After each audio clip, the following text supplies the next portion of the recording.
course. Tom's Bakery. Wow, Tom's Bakery, stock market gone up through the roof. Anushka talks about the puffs there, and Yeah, they're very in famous. Bengaluru we call it Yes. puffs. Puffs. Okay. It was such a liberating feeling because people were buying their stuff. I ordered puffs.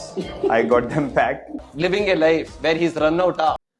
ನಮ್ boss Virat Kohli ಇಷ್ಟೊಂದು ಹೊಗಳದ್ಮೇಲೆ ನಾನು ಕೂಡ ಒಂದ್ಸತಿ Thomas ಬೇಕರಿಗೆ ಹೋಗೋಣ ಅನ್ಕೊಂಡ್ ಬಂದಿದ್ದೀನಿ. ಇಲ್ಲಿನ egg puffs full famous. Hello guys, welcome back to my channel mister dude. ಈಗ ನಾನ್ ಬಂದಿರೋ ಜಾಗ ಥಾಮಸ್ ಬೇಕರಿ. ಇದು ಲೊಕೇಟ್ ಆಗಿರೋದು ಪಾಕಿಸ್ತಾನ್ ಅಲ್ಲಿ.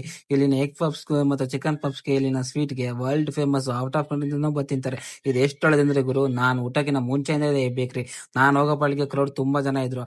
ಅದಕ್ಕಾಗಿ ಹೋಗಿದ ತಕ್ಷಣ ಕ್ಯೂವಲ್ಲಿ ನಿಂತ್ಕೊಂಡ್ಬಿಟ್ಟು ಒಂದು ಚಿಕನ್ ಪಫ್ಸ್, 2 ಎಗ್ ಪಫ್ಸ್ ಅಂತ ಪಾರ್ಸಲ್ ಮಾಡ್ಕೊಂಡ್ಬಿಟ್ಟೆ. ಅಲ್ಲೆಲ್ಲೂ ತಿನ್ನಕ್ ಜಾಗ ಇಲ್ಲ. ಅದಕ್ಕಾಗಿ ಓಡೋದೆ, ಬಿಸಿ ಆರೋಗುತ್ತೆ ಅನ್ಕೊಂಡು ಹೋಗಿದ ತಕ್ಷಣ ನಮ್ಮ ಫ್ರೆಂಡ್ ಶಾಪ್ ಅಲ್ಲಿ ಕುತ್ಕೊಂಡಂತ ನಾನಂತೂ ಎಗ್ ಪಫ್ಸ್ ಅಂತೂ ಬ್ಯಾಟಿಂಗ್ ಮಾಡೇ ಬಿಟ್ಟೆ. ಎಗ್ ಪಫ್ಸ್ ಟೇಸ್ಟ್ ಅಂತೂ ಅಲ್ಟಿಮೇಟ್ ಆಗಿದೆ ಗುರು. ನಾನು ತುಂಬಾ ಕಡೆ ಬೇಕರಿ ಹೇಳ್ತಿದ್ದೀನಿ, ಆದ್ರೆ ಇಲ್ಲಿನ ಟೇಸ್ಟ್ ಮಾತ್ರ ನಂಗೆ ಎಲ್ಲೂ ಕೊಟ್ಟಿಲ್ಲ. ಇದೇ ತರ ವಿಡಿಯೋಗಾಗಿ ಲೈಕ್ ಮಾಡಿ, ಶೇರ್ ಮಾಡಿ, ಸಬ್ಸ್ಕ್ರೈಬ್ ಮಾಡಿ. ಇಂತಿ ನಿಮ್ಮ ಪ್ರೀತಿಯ ಮಿಸ್ಟರ್ ಡೂಡ್. ಫಾಲೋ ಮಾಡೋದು ಮಾತ್ರ ಮರಿಬೇಡಿ, ಓಕೆನಾ?